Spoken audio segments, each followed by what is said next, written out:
Today I'm drawing in my sketchbook and I'm trying to find some inspiration in gardens and dense landscapes. And I'm also trying to figure out how to draw dense landscapes on a two-dimensional page. I'm Erica. I'm an artist and educator. I share my sketchbook practice and art exploration here on my channel. If you like art, drawing, and sketchbook content, please hit that subscribe button now so you can follow along with my practice and my journey. So, lately I've been looking at a bunch of beautiful illustrations of gardens and thinking about how artists have solved the problem of showing a lot of space all on a 2D page. Drawing these complex spaces can be really challenging when there's so much stuff in front of, behind things. And so I've looked at some other artists that I think have tackled this problem in an unusual, like a refreshing way. Particularly, I've been looking at art from artists like Wayne Thiebaud and Carmen Lomas Garza because they found interesting ways to show deep spaces with complex scenarios or scenes in a flat way, in a way that is two dimensional. And it's not just like, drawing it exactly the way you see it, which is great, but I'm looking for some sort of unusual way to approach this. And so I'm looking at other artists who have done this before me. I will put links to these artists in the description below so you can see what I mean by how they approach space in their work. But if you do a quick search of garden illustrations on Pinterest, you're going to see a ton of ideas for composing complex space. I'm super fond of stylized versions of space where the space is laid out in a bird's eye, like overhead view, but like the objects within those space are drawn at an eye level point of view. This like unexpected contrast in the point of view makes the works look so playful, spontaneous, and just kind of childlike, which I love. So obviously there's tons of ways for you to approach a space like this, but sometimes if I look at an image and it's very complex, that's enough to stop me before I even start. So what I'm looking for is a way to draw these type of spaces in a way that's not just manageable for me, but also super inviting. I started the sketchbook spread by doing some thumbnail sketches for my backyard garden. And I have this garden bed that I laid out a few years ago. And although the plants that I planted have grown larger and others have died off, the space is relatively empty right now. It's a great time to bring some new stuff in. Lucy. So I decided to use this opportunity to imagine the space with the new plants that I want to add amongst the plants that already exist there, and simultaneously use this as a drawing exercise for myself. My thumbnail sketches are a way for me to visualize the composition before I begin. And usually in this stage, I just like to explore a variety of ways to approach the layout. So my sketches are really quick and they're very loose, and I'm just trying to picture what's going to go where. But once I have an idea for my drawing, something that kind of is in my head, like I can visualize it, I move forward to the actual drawing stage.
For this sketchbook drawing, I'm using my Tombow dual brush pens and a dark colored pencil.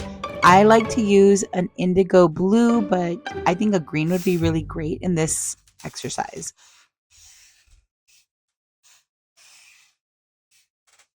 On my page, I have this idea that I'm going to have an image for the main garden design, and then a few supplemental images. I thought I could do some zoom ins, some like inset photos. This is the photo I'm using for reference. And even though it's kind of a wide angle shot, I'm just choosing like a small area within that space. And I'm using it really loosely, honestly. Now, if you've been following my videos for a while, you probably already know that I always like to use a light colored marker to start my sketches. So I'm using yellow here. It's a great color to use with a predominantly green subject because it's just going to blend into the greens. And I'm really just trying to make sense of what I want to put everywhere. Like what's going to go in front of what is going to go behind, what is the background going to look like. That's what I'm doing here.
Now, I love to add a text element to my sketchbook spreads. So here I'm adding a little bit of lettering and I just like playing with text. So I'm going to use the same colors that I used in my landscape.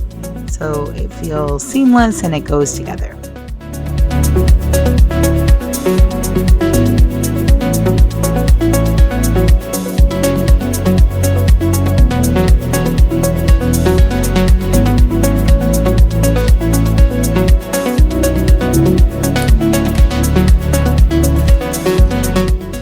On this bottom part of the page, I decided that I wanted to make sort of like a little key so that I could distinguish between the style of drawing and the plant that it was meant to depict. I just added like a small piece of each of the types of drawings that I had there so that I could label them and remember, what plant is what. So, for instance, I use those long linear strokes to create the peach tree leaves. And for the bougainvillea, I used a more circular, round sort of shape for the leaves. And I labeled these so that I would have a sort of key.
And in this section, I did another little sketch of the same plot of land, but I did it more like how it is in the image with those empty gaps so I could remember what space I have available for working.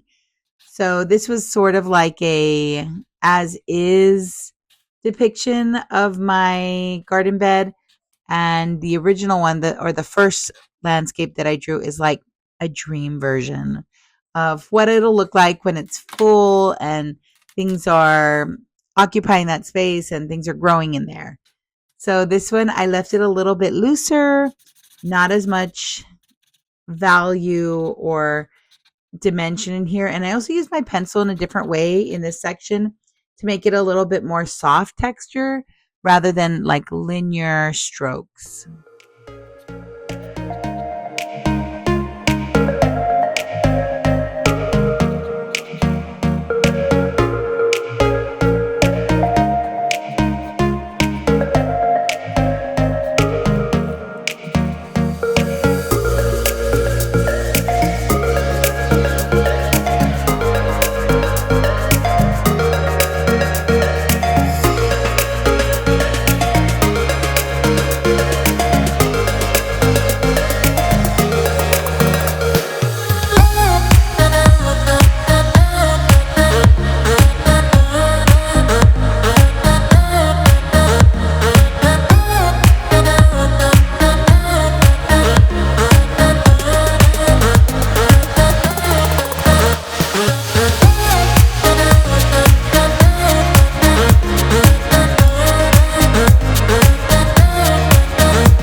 And at the bottom here, I decided to use this little bit of extra space to do a close-up on one of the little peaches that was growing on my tree this season.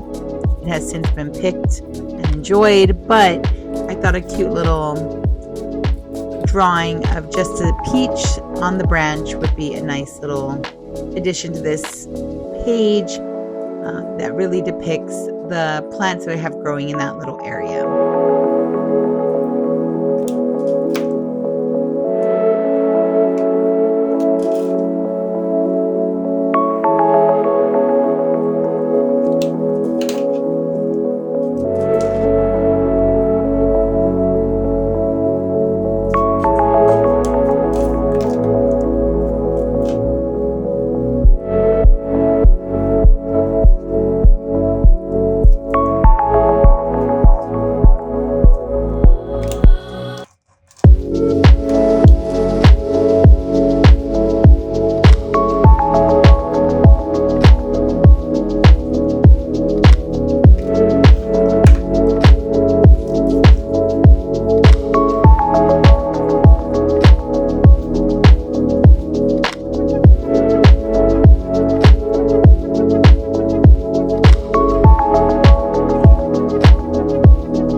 Overall, this was such a fun little spread to do. It was really helpful to just experiment and play and not really be that concerned about the result. But overall, I was really happy with the spread.